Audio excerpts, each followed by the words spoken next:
Hello, வணக்கம் நண்பர்களே. நம்ம பிபிஎஸ் ஃபார்மில் ஃபஸ்ட்டு பேஜ் இறக்கி இன்றைக்கி 34 நாளில் கோழி பிடிக்க வந்துட்டாங்க.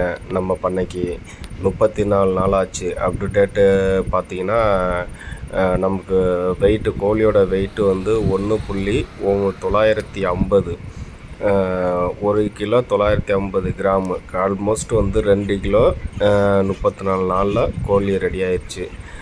இன்றைக்கி வண்டி ஒரே நாள் நைட்டில் பிடிக்கிற மாதிரி 6 வண்டி வந்துட்டாங்க. வெயிட்டு போடுறதுக்கு ரெடி ஆயிடுச்சு. கடன்னு ஃபுல்லாக நமக்கு எதோ வேலை கிடையாது. எல்லாமே லோடு மேன் பிடிச்சிக்குவாங்க. லைட் ஆஃப் பண்ணிவிட்டு பக்குன்னு பிடிச்சி எண்ணி போட்டுக்கிட்டே இருப்பாங்க. எம்டியை ஃபஸ்ட்டு கேஜை பூரா வெயிட்டு போட்டுருவோம். வெயிட்டு போட்டதுக்கப்புறம் கோழியை பிடிச்சி போட்டுட்டு, அதுக்கப்புறம் அந்த கேஜை தூக்கி வெயிட்டு வச்சு லோடோடு வச்சு அந்த எம்டியை கழிச்சிட்டா நம்ம கோழியோட வெயிட்டு தெரிஞ்சிடும். ஸோ இது எல்லா கோழிக்கும் ப்ராசஸ் ஆகும்.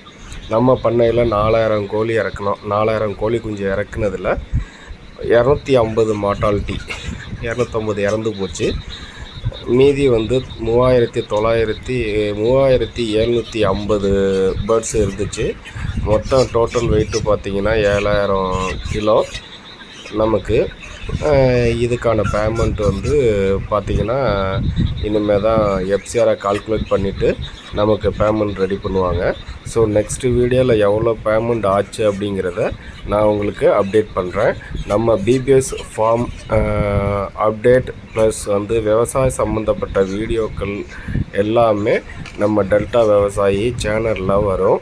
எல்லா நண்பர்களும் எனக்கு ஆதரவு கொடுத்து சப்ஸ்கிரைப் பண்ணிக்கோங்க. உங்களுக்கு எந்த டவுட்டானாலும் கேளுங்க. நம்ம விவசாயத்தை பற்றியும் இந்த ஃபார்மை பற்றியும். தேங்க்யூ.